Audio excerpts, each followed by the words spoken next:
My name is Annabelle Thompson, and I'm 28 years old. 4 weeks ago, my parents sold my grandmother's antique piano, the one she promised would be mine, and used all $95,000 to buy my sister a brand new Mercedes. They thought Grandma was too sick in hospice to ever find out. They thought I was too weak to tell her. They were wrong. When I finally told Grandma what they'd done, she didn't cry. She didn't scream. She simply reached for her phone, dialed one number, and said 7 words that would destroy everything my parents thought they owned. Before I tell you what those 7 words were, and what happened next at my mother's 60th birthday party, please take a moment to like and subscribe, but only if you genuinely enjoy this story. Drop a comment, and let me know where you're watching from and what time it is there. Now let me take you back to the day it all started, the afternoon my grandmother was admitted to hospice. The call came on a Tuesday afternoon, right after my last piano lesson of the day. "Eleanor's had another heart attack," my father said. No greeting, no warmth. "She's stable, but they're moving her to hospice. Family meeting at the hospital in an hour." I dropped everything. By the time I arrived, my parents and my sister Megan were already huddled in a corner of the waiting room, speaking in low voices. My father, Richard Thompson, stood with his arms crossed.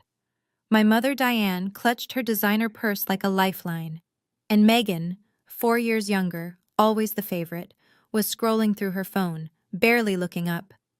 "Good, you're here," my father said. "We need to divide responsibilities. Not, how are you holding up? Not, this must be hard for you. Just logistics. Someone needs to visit Mother daily," he continued. "Diane and I have the business to run. Megan's in a critical phase with Daniel's family." Daniel Harrison. Megan's boyfriend of 8 months, son of my father's most important business partner. "So, Annabelle," my father looked at me like he was assigning a chore. "You'll handle the visits. Your schedule is flexible. Teachers don't exactly work overtime." I wanted to say that I taught music to 37 children every week, that I ran after-school programs, that my time had value too, but I didn't. "Of course," I said quietly. "I want to be with her anyway." "Perfect." My father was already turning away. "Keep us updated if anything changes." As I walked toward Grandma's room, I heard my mother's voice drift down the hallway, meant for Megan's ears alone. "At least she's useful for something." I kept walking. I didn't turn around. Not because I didn't hear, but because I'd grown so used to this kind of pain that I'd stopped expecting it to be acknowledged. Grandma Eleanor's room smelled like lavender and old books. She insisted on both. "They try to make everything smell like antiseptic," she told me on my first visit. "I refuse. If I'm going to die, I'll die surrounded by things I love." She was 76, sharp as a blade, and dying of congestive heart failure. The doctors gave her weeks, maybe a month or 2 if she was lucky. I visited every day after school. We talked about music, about her years performing across concert halls in the Northeast, about my students who couldn't yet read notes, but already felt rhythm in their bones. One evening, she reached for my hand. Her grip was weaker than I remembered, but her eyes were fierce. "Annabelle, I need you to know something." "Anything, Grandma." "The Steinway." She paused, letting the words settle. "My mother's piano, the one from 1892. I knew it well. I'd learned my first scales on those ivory keys when I was 7 years old. That piano had been the soundtrack of my childhood, the only place in the family where I felt truly seen." "It's yours," she said firmly. "I've already told Richard and Diane. Told them last month, in front of everyone. That piano belongs to you." I remembered that conversation. My father's jaw tightening, my mother exchanging a look with Megan, my sister rolling her eyes and muttering something about sentimental junk. "Grandma, you don't have to." "I want to." She squeezed my hand. "You're the only one who understands what it means. Promise me you'll take care of it." "I promise." She smiled then, a knowing smile that seemed to hold secrets I couldn't yet see. "There are some things more valuable than money, child, and some people who need to learn that lesson the hard way." 2 weeks later, everything changed. Grandma had asked me to bring some old photographs from her house, pictures of her performing days, images she wanted to see one last time.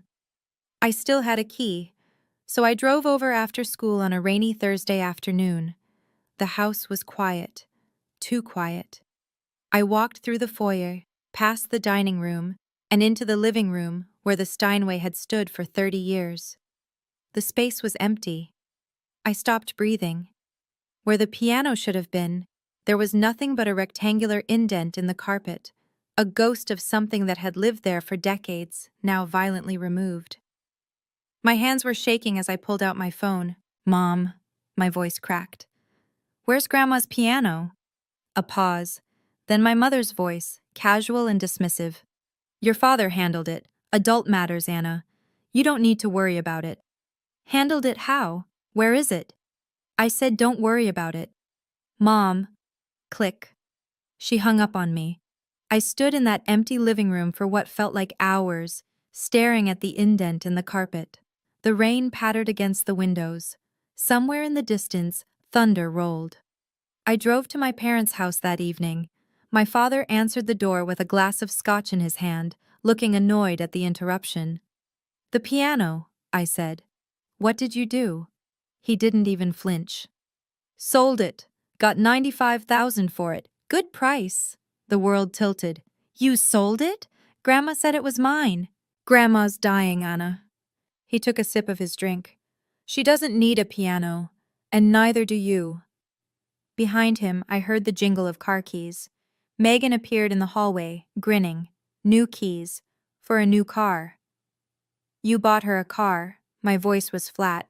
"With Grandma's piano." My father shrugged like I'd asked about the weather.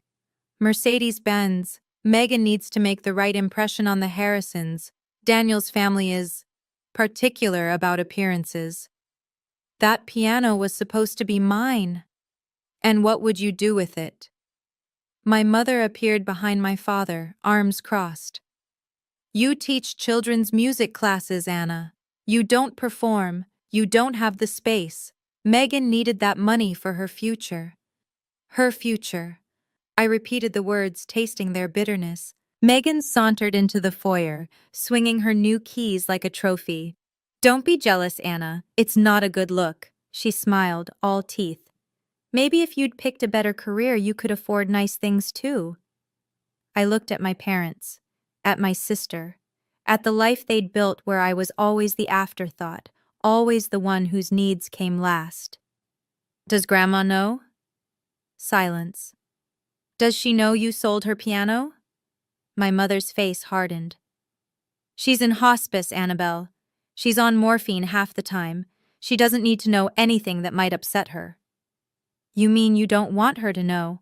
"I mean—" My mother stepped closer, her voice dropping to something cold and threatening. "That if you tell her, and it causes her stress, and something happens, that will be on you. Do you want to be responsible for killing your grandmother?" The accusation hung in the air like poison. I should have backed down. The old Annabelle would have. But something had shifted inside me. Something had finally broken. "Grandma has a right to know what happened to her property," I said quietly. "And I won't lie to her." I turned and walked out before they could respond. I didn't sleep that night. My apartment felt smaller than usual, a modest one-bedroom that my parents had always mocked as proof of poor life choices. I sat on my secondhand couch, staring at a framed photograph on the bookshelf. Grandma Eleanor at her final concert, 20 years ago. Her fingers poised above the keys, her face luminous with purpose. That same piano. The one they'd sold like it was nothing. My mother's words circled in my head. "If something happens, that will be on you." Was she right? If I told Grandma, would the shock hurt her? Would I be causing more pain in her final days? But then I remembered what Grandma had always taught me. "Truth can wound," she'd said once, when I was 12 and didn't want to tell my parents I'd failed a math test. But lies always wound deeper, they just take longer. I pulled my knees to my chest and thought about the last 28 years. Every time I'd stayed quiet to keep the peace. Every time I'd accepted less because fighting felt futile. Every time I'd made myself smaller so my family could feel bigger. And where had it gotten me? Here. Alone. Invisible. Watching them erase Grandma's wishes like her words meant nothing. If I stayed silent now, I wasn't keeping peace. I was becoming complicit. By 3 in the morning, I'd made my decision. Grandma deserved the truth. She deserved to know that her son had stolen from her, lied to her, and assumed she was too weak to matter anymore. And maybe, just maybe, I deserved to stop apologizing for existing. I set my alarm for early morning. I would go to hospice before school. I would tell her everything. Grandma was awake when I arrived, propped up against her pillows, watching the sunrise through the window. "You look like you haven't slept," she said softly.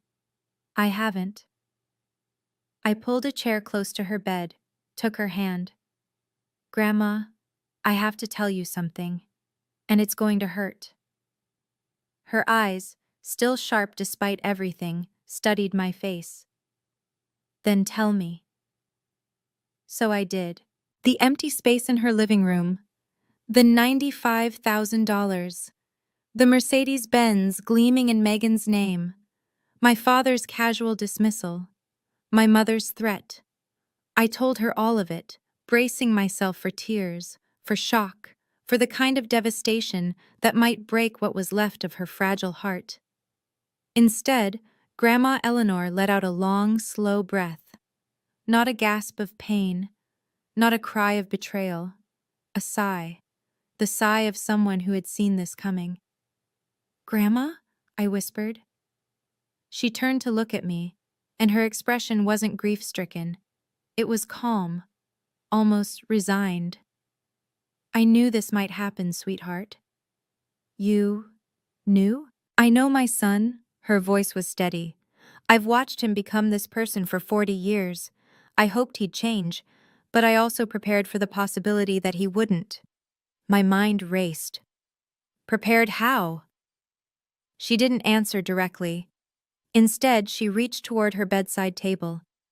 "Hand me my phone, would you?" I passed it to her, confused. She scrolled through her contacts with surprising dexterity, found a name, and pressed call. Then she put it on speaker. 3 rings. Then a man's voice, deep and measured. "Eleanor, how are you feeling?" "I'm dying, Harold, but I'm clear-headed. And it's time." A pause. "I understand. When?" "Sunday. Diane's birthday party. At my house. I'll prepare the documents." "Thank you, old friend." She ended the call and looked at me with a small, knowing smile. "Grandma." I stared at her. "Who is Harold?" "Harold Jennings." She set the phone down gently. "He's been my attorney for 30 years. He was your grandfather's closest friend." "You have your own attorney?" "I have many things your father doesn't know about, Annabelle." Her eyes twinkled despite the exhaustion etched into her face. "Richard assumes he understands everything about my affairs. He's always assumed that. It's his greatest weakness." I felt like I was standing at the edge of something vast, looking down into depths I couldn't see. "What's happening on Sunday? At Mom's birthday party?" "Justice." Grandma squeezed my hand. "Delayed, perhaps, but justice nonetheless. I don't understand." "You don't need to understand everything yet." She leaned back against her pillows, suddenly looking more tired. "I just need you to do one thing for me. Anything. Come to the party, dress nicely, and bring your patience." A ghost of a smile. "The kind of patience I taught you when you were learning Chopin and wanted to throw the sheet music across the room." I almost laughed despite everything. "That bad?" "Worse." Her expression softened. "But necessary. Your father and mother need to learn that actions have consequences. And I've spent 5 years making sure that when the lesson finally came, it would be unforgettable." 5 years. She'd been planning something for 5 years. "Grandma, what did you do?" She closed her eyes, exhaustion winning out. I protected you, sweetheart, the way I should have protected you all along. I'm only sorry it took me so long to act. I sat with her until she fell asleep, my mind spinning with questions. Harold Jennings. Sunday. My mother's birthday party in Grandma's house. Something was about to change. I could feel it. I just didn't know what.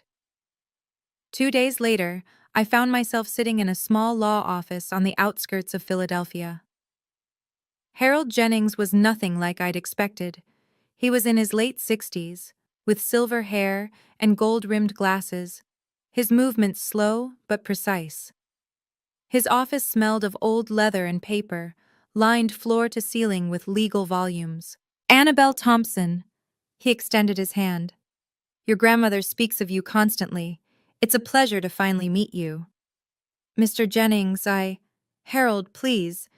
He gestured to a chair across from his desk. Sit. Your grandmother asked me to explain a few things before Sunday. I sat. My hands were trembling slightly. Your grandmother is a remarkable woman, Harold began.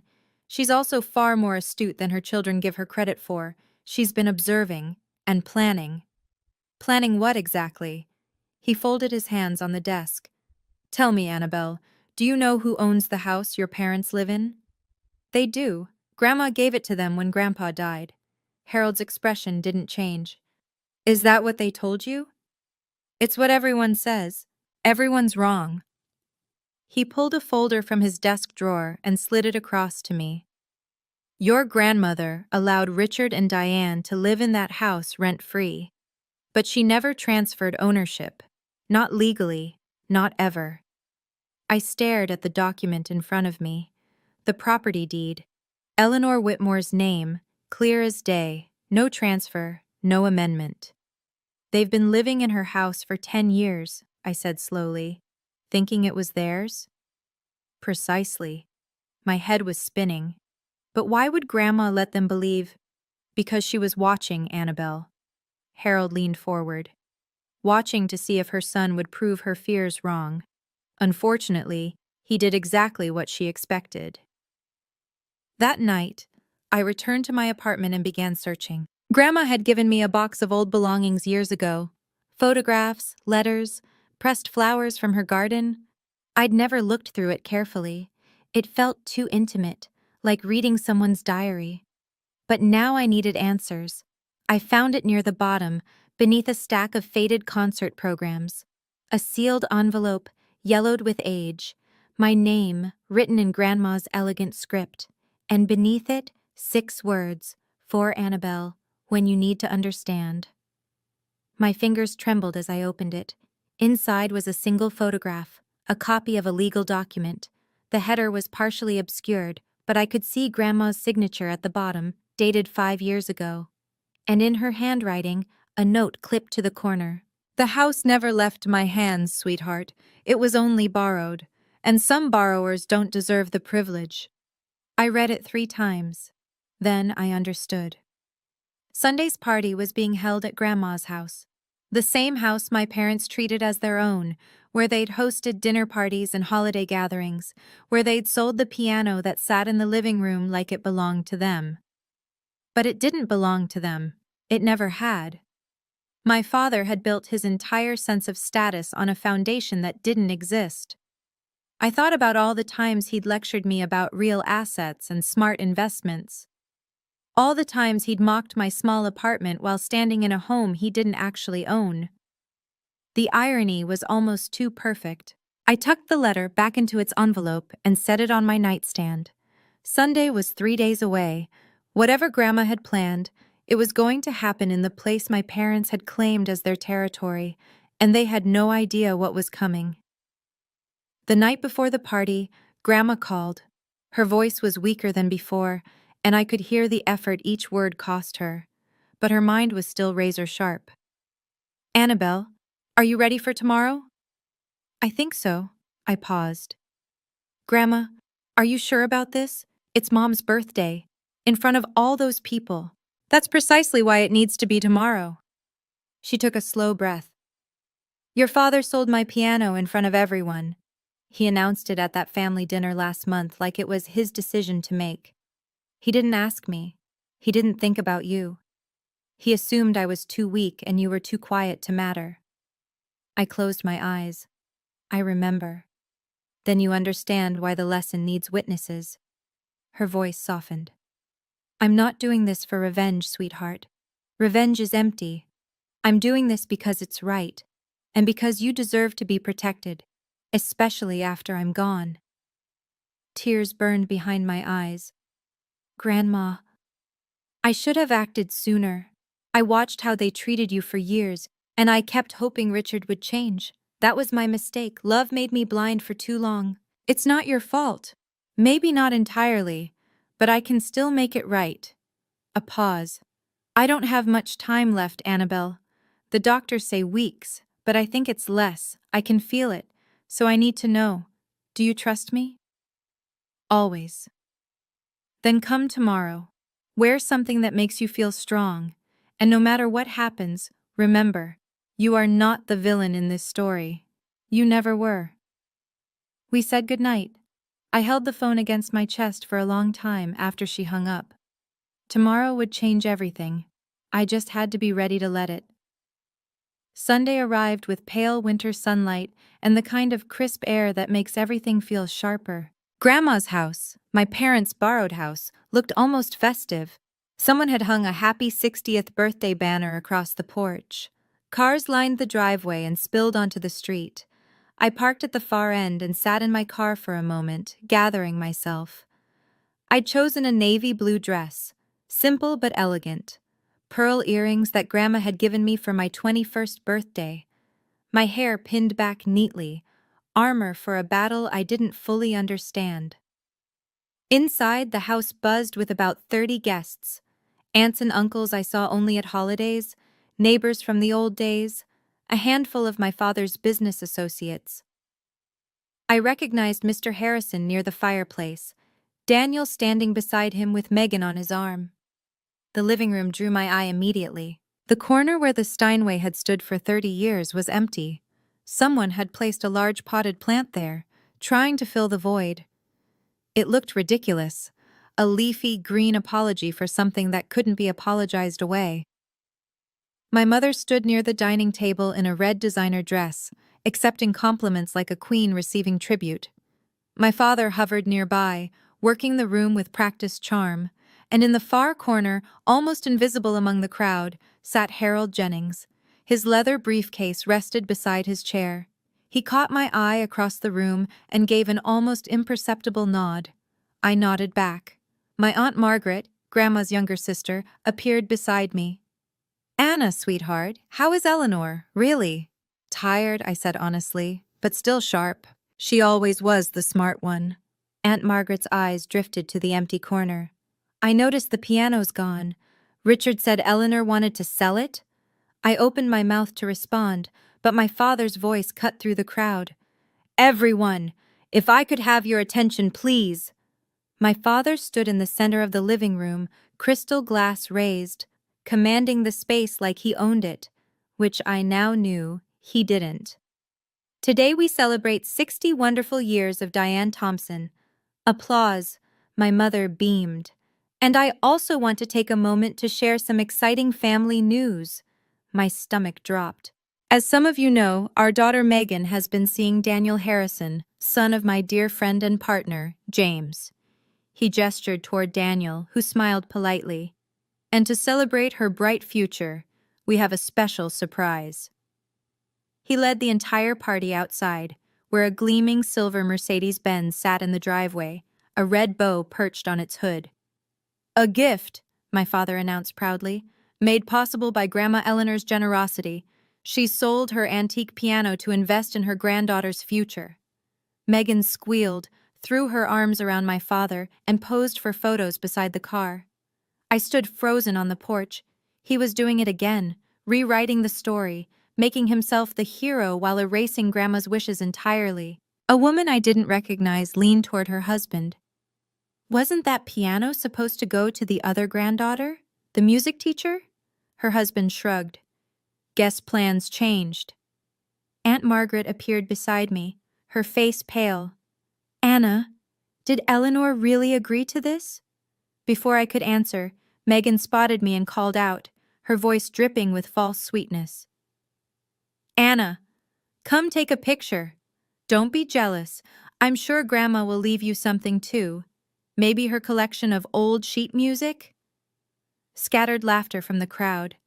My hands were shaking. My vision blurred with tears I refused to let fall. And then, behind me, I heard the click of a briefcase opening. Everyone began filing back inside, but Aunt Margaret blocked my father's path. Richard! Her voice was steady, but I could see her hands trembling. I need to ask you something. My father's smile didn't waver. Can it wait, Margaret? We're in the middle of... Did you ask Eleanor before you sold that piano? The question landed like a stone in still water. Conversations nearby stuttered to a halt. Mother is in hospice, my father said smoothly. She's not in a condition to make these kinds of decisions. We did what was best for... I spoke with her this morning. Aunt Margaret's voice grew stronger. She's clear-headed, Richard, completely lucid. And she told me you never asked her permission. You never even told her. More people were listening now. I saw Mr. Harrison frown, saw Daniel shift uncomfortably. My mother pushed forward, face flushed. Margaret, this is my birthday, let's not make a scene. A scene? Aunt Margaret laughed, but there was no humor in it. Diane, your husband sold Eleanor's most precious possession without her knowledge and used the money for a car. If anyone's making a scene, it's not me. The room had gone quiet. 30 pairs of eyes ping-ponged between my aunt and my parents. My father's composure cracked, just slightly. This is a family matter. It doesn't need to be discussed in public. Actually, a new voice said from behind us, I think public is exactly where it needs to be discussed. I turned. Harold Jennings was standing now, his briefcase open, a folder of documents in his hand. He walked toward the center of the room with the calm authority of a man who had done this 1,000 times. Good afternoon, everyone. My name is Harold Jennings. I'm Eleanor Whitmore's attorney. My father's face went white. The silence was suffocating. Harold positioned himself near the empty corner where the piano used to stand, a choice that felt deliberate. I apologize for interrupting the celebration, he said, his voice carrying easily across the room.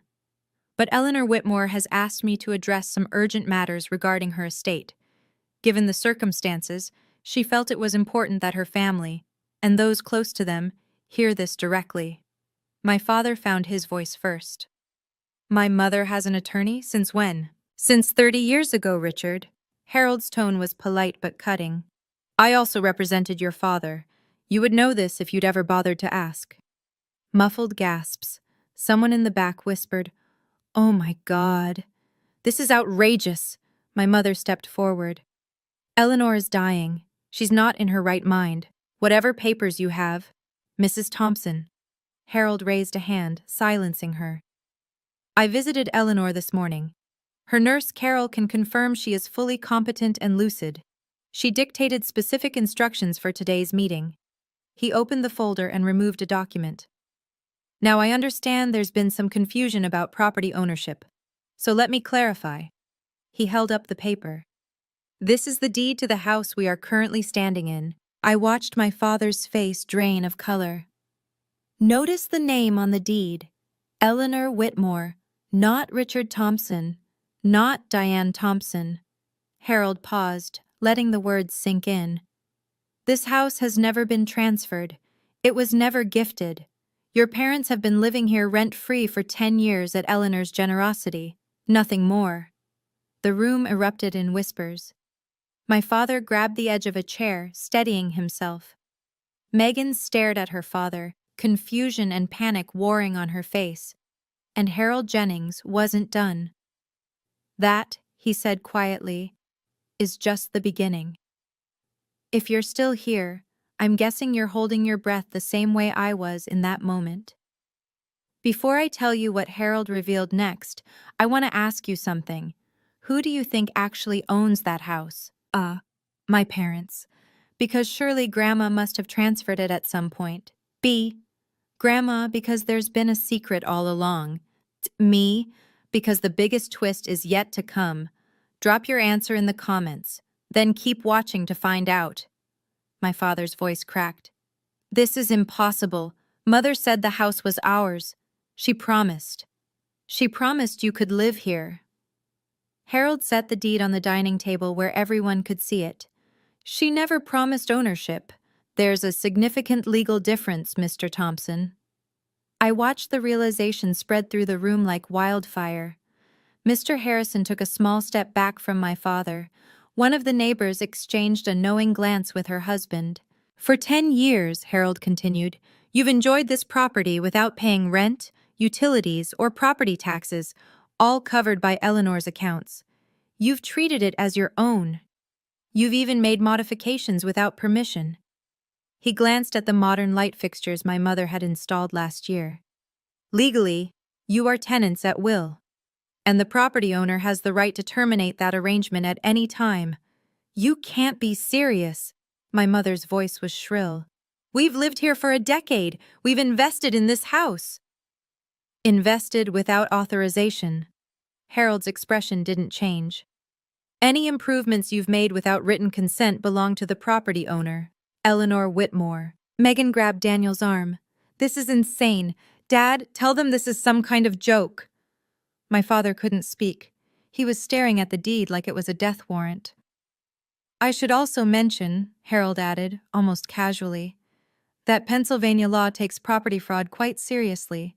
Representing someone else's property as your own, particularly in business contexts, can have significant legal consequences. I saw Mr. Harrison's expression shift from confusion to cold calculation. He was looking at my father differently now, not as a partner, but as a liability. The empire my father had built on borrowed prestige was crumbling before our eyes, and Harold still had more documents in his folder. Now, Harold said, pulling out a second document, we come to the matter of the trust. What trust? My father's voice was barely above a whisper. 5 years ago, Eleanor Whitmore established a separate trust, independent of the will that was shared with your family. This trust was created specifically to protect her most valuable assets in the event of, he paused delicately, financial misconduct. Financial misconduct? My mother sputtered.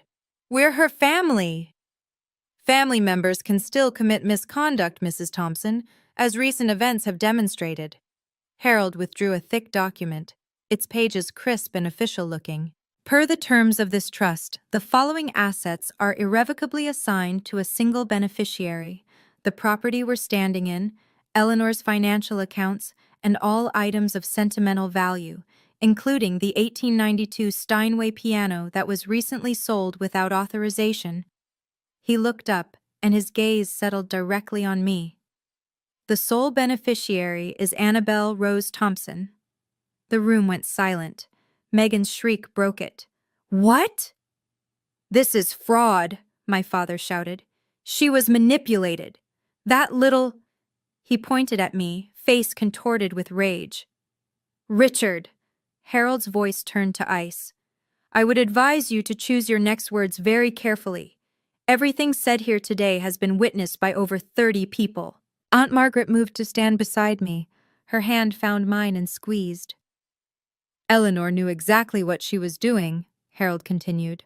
She spent 5 years watching, waiting, hoping her son would prove her wrong. Instead, he sold her most treasured possession to buy a car for the granddaughter who never visits her. He paused. Actions have consequences, Mr. Thompson. This is yours. My mother was crying now. Megan looked like she might be sick, and I couldn't move, couldn't breathe, couldn't believe what I was hearing. Harold let the chaos settle for a moment before continuing. Regarding the piano sale, he pulled out another document. Since the Steinway was part of the trust, and Annabelle is the designated beneficiary, the sale conducted without the trustee's consent, that's Eleanor, constitutes unauthorized disposal of trust assets. What does that mean? Megan's voice was small. It means the $95,000 must be returned to the trust within 30 days. Harold's gaze swept across my parents and sister. Failure to comply will result in civil litigation for misappropriation of trust property. Given the clear paper trail, I assure you, the outcome would not be favorable for your family." My father laughed, a hollow, desperate sound. "We don't have $95,000 sitting around. The money went to the car." "Then I suggest you find a way to liquidate that asset." Harold nodded toward the window, where the Mercedes was still visible in the driveway, red bow and all. "The dealer might accept a return, though you'll likely take a significant loss." Megan burst into tears. "My car? You're taking my car?" "I'm not taking anything, Miss Thompson. I'm simply explaining the legal consequences of your family's choices." I watched Megan look to Daniel for support, but he had already stepped away from her, his expression carefully neutral. His father was whispering something in his ear, and neither of them looked sympathetic. "Additionally," Harold added, "Eleanor has asked me to inform you that your living arrangement in this house will be formally restructured. You may continue to reside here temporarily, but a proper lease agreement will be required." "A lease?" My mother's voice was barely audible. "In the house we've lived in for 10 years?" "In the house," Harold corrected gently, "that you never owned." The room had gone deathly quiet. Every eye was on me. My father turned slowly, his face twisted with betrayal and fury. "You did this. You poisoned her against us." I stood my ground. "No, Dad. I didn't do anything." My voice was steadier than I expected. "Grandma made these decisions 5 years ago.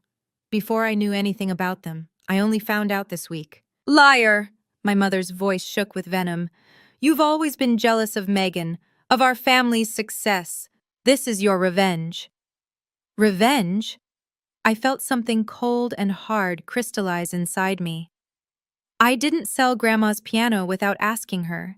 I didn't spend the money on a car for myself. I didn't lie to everyone about what happened." I stepped forward, looking directly at my mother. "I'm not the one who said at least she's useful for something when I agreed to visit Grandma every day. I'm not the one who hung up on me when I asked questions. And I'm not the one who threatened me, saying I'd be responsible for killing Grandma if I told her the truth." Gasps rippled through the crowd. Aunt Margaret's hand tightened on mine. "I spent 28 years being invisible in this family." My voice didn't waver. "I accepted it because I thought that's what love required, shrinking yourself to make others comfortable." I looked at my father, at my mother, at Megan still crying over her doomed Mercedes. But Grandma taught me something different. She taught me that loving yourself means standing up for what's right, even when it costs you everything. I took a breath. "So here's what I want you to understand. I'm not apologizing anymore.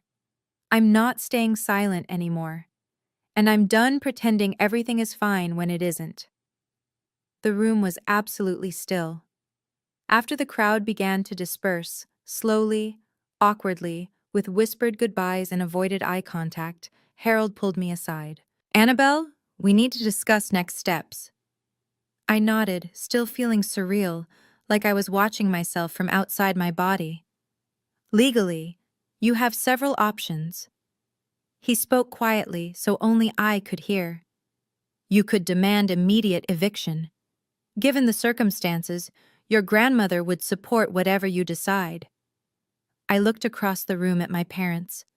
My father had collapsed into a chair, head in his hands. My mother stood frozen by the window, mascara streaked down her face. Megan had disappeared, probably outside, mourning her Mercedes. They looked broken. Part of me, a small, wounded part, wanted to twist the knife, to make them feel every ounce of the pain they'd caused me over 28 years. But that wasn't who I wanted to be. "I don't want to throw them out," I said slowly. "Not immediately." Harold raised an eyebrow. "Are you certain?" "Yes." I took a breath. "Here's what I want. The 95,000 gets returned within 90 days, not 30. I'll give them time to sell the car and figure things out. They can stay in the house with a formal lease agreement at a minimal rent. After Grandma—" I swallowed hard. "After she passes, they'll have 12 months to find somewhere else to live."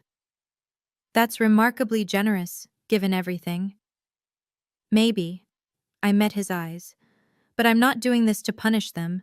I'm doing it because it's right, and because I refuse to become the kind of person they are.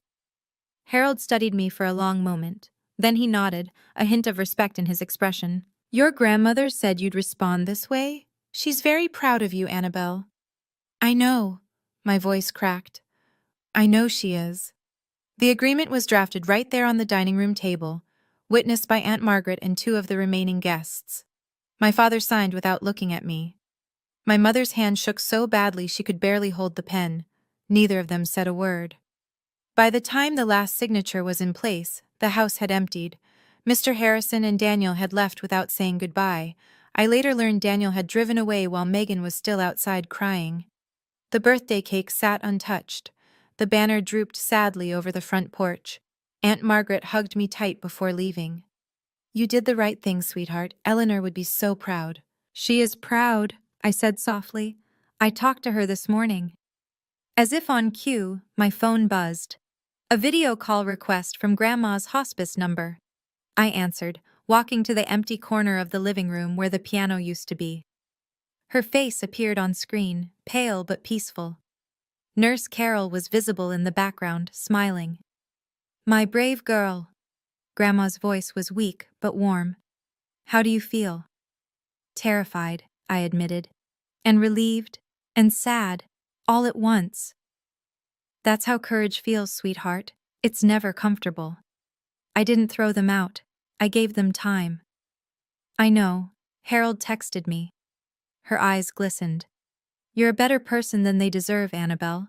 But that's why I chose you. I pressed my hand against the screen, wishing I could hold her hand instead. Thank you, Grandma, for everything, for protecting me. Don't thank me. She smiled, but it was tinged with sorrow. Just live well. Play music. Be happy. That's how you thank me. I will. I know you will, sweetheart. She closed her eyes. I know you will. I know a lot of you are probably thinking, so that's it? Did your parents ever change? The honest answer is complicated. Not every story has a perfect ending, but every story has a lesson. Before I tell you what happened in the months that followed, I want to hear from you. Have you ever had to set boundaries with family? How hard was it? Drop your story in the comments. I read every single one. The first week after the party was chaos. News travels fast in small social circles, and the story of what happened at Diane Thompson's 60th birthday spread like wildfire. My father's business partners suddenly became unavailable for meetings. Old friends stopped returning calls. Mr. Harrison formally withdrew from the joint venture they'd been planning. When my father demanded an explanation, the response was cold. I can't do business with someone I can't trust, Richard. If you'd deceive your own mother, what would you do to a partner? The deal would have been worth over $200,000, gone in an instant. Megan had to return the Mercedes. The dealership only offered her $80,000, $15,000 less than my parents had paid. She screamed at the salesman for 20 minutes before finally signing the paperwork. Daniel broke up with her 3 days later via text message. My family thinks it's best if we take some time apart, the message read. Translation: they wanted nothing to do with the Thompson family drama. My sister, who had always been the golden child, found herself suddenly ordinary. No car, no wealthy boyfriend, no special status. She had to borrow my mother's old Honda to get to job interviews. I didn't gloat. I didn't reach out. I simply went about my life, teaching piano to my students, visiting Grandma every evening. But I'd be lying if I said there wasn't some quiet satisfaction in watching the facades crumble. My father had spent years measuring success in appearances, the house, the car, the right connections. Now he was learning that none of it had ever been real. The foundation he'd built his identity on was borrowed, and borrowed things always have to be returned. 3 weeks after the birthday party, the hospice called me at 6 a.m. You should come now, the nurse said gently. She's asking for you. I drove faster than I should have, my heart pounding the entire way. Grandma's room was quiet when I arrived. The morning light filtered through the curtains, casting soft golden shadows across her bed. Her breathing was shallow, her face paper-thin, but her eyes were open, and when she saw me, she smiled. "My Annabelle." Her voice was barely a whisper. "Come sit with me." I took her hand. It felt so fragile, like holding a bird. "I have something to tell you," she said slowly. "Something I should have said years ago." "What is it, Grandma?" "I'm sorry." I blinked. "Sorry? For what?" "For not acting sooner." A tear slipped down her cheek. "I watched how they treated you, year after year. I kept hoping Richard would change, that Diane would see your value. I made excuses because I didn't want to believe my own son could be so—" She trailed off. "It's not your fault," I said, my own tears falling now. "Maybe not entirely, but I could have done more. I could have protected you earlier, instead of waiting until I was dying." She squeezed my hand weakly. "I'm sorry, sweetheart. You deserved better." "You gave me everything that mattered," I said fiercely. "Music, love, the knowledge that I was worth something. That's more than they ever gave me." She smiled, and for a moment she looked like the grandmother I remembered from childhood, strong, radiant, full of life. "I'm so proud of you, Annabelle. You have a good heart, but you finally learned to guard it. You taught me that." "Then I did something right." Her eyes fluttered closed. "I'm tired now, sweetheart. Stay with me? Always." Grandma Eleanor passed away that evening, peacefully, with my hand in hers. The funeral was held 5 days later at the small church she'd attended for 50 years. Per her wishes, it was simple. No elaborate flowers, no ostentatious displays. Just music, memories, and the people who truly loved her. I played the piano during the service. Not the Steinway, that was gone, but a modest upright that the church had owned for decades. I played Chopin's Nocturne in E-flat major, the first piece Grandma ever taught me. The church was half full. Aunt Margaret sat in the front row, tissues clutched in her hand. Grandma's friends from her performing days filled several pews. White-haired women who remembered when Eleanor Whitmore had been a name that meant something in the classical music world. My parents sat in the back. They didn't approach me before the service, or during, or after. My mother wore dark sunglasses that hid her eyes. My father stared straight ahead like a man attending his own sentencing. Megan wasn't there at all. "Too emotionally fragile," my mother explained to someone who asked. I delivered the eulogy. I spoke about Grandma's music, her wisdom, her quiet strength. I spoke about how she'd taught me that love wasn't about grand gestures. It was about showing up, day after day, and choosing to see someone for who they really were. I didn't mention the drama. The funeral wasn't the place. After the service, my father started walking toward me. I saw him hesitate, take a step, then stop when my mother grabbed his arm and pulled him away. He never made it across the room. Maybe he wanted to apologize, maybe not, I'll never know. But I'd already made peace with the fact that some apologies never come. And some aren't needed anymore. 6 months later, I moved into Grandma's house. It felt strange at first, walking through rooms filled with her presence, sleeping in the guest bedroom I'd known since childhood. But slowly, it began to feel like home. I used part of the returned money to buy a new piano. Not a Steinway, those cost far more than $95,000. But a beautiful Yamaha Grand that filled the corner where Grandma's piano had once stood. Different, but meaningful in its own way. A new beginning. I started teaching private lessons on weekends. My first student was Aunt Margaret's granddaughter, Sophie, 8 years old, bright-eyed, with the same impatient energy I'd had at her age. When she played her first complete scale, I cried. My parents moved out 2 months after Grandma's death. They didn't wait the full 12 months I'd offered. They said they couldn't live somewhere with so many painful memories. I think they just couldn't stand the reminder of what they'd lost. They bought a small condo across town. My father's business was struggling, scaled down to half its former size. My mother joined a different social club, one where people didn't know the family's history. We didn't speak. Not out of anger exactly, just distance. Some gaps are too wide to bridge. But I wasn't bitter. Bitterness is exhausting, and I had a life to build. In the evenings, I'd sit at the piano and play until the stars came out.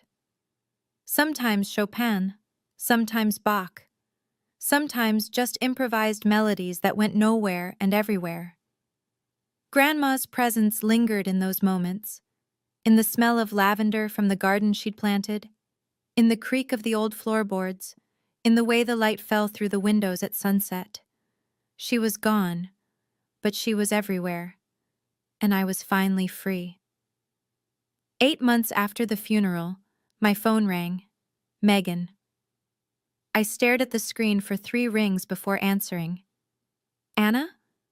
Her voice sounded different, smaller, less certain. Megan. Silence stretched between us, 28 years of sisterhood reduced to awkward pauses. I'm not calling to ask for anything, she said finally. I wanted to say something. Okay. I've been thinking a lot. About everything that happened. About how I acted. She took a shaky breath. I was so angry at first.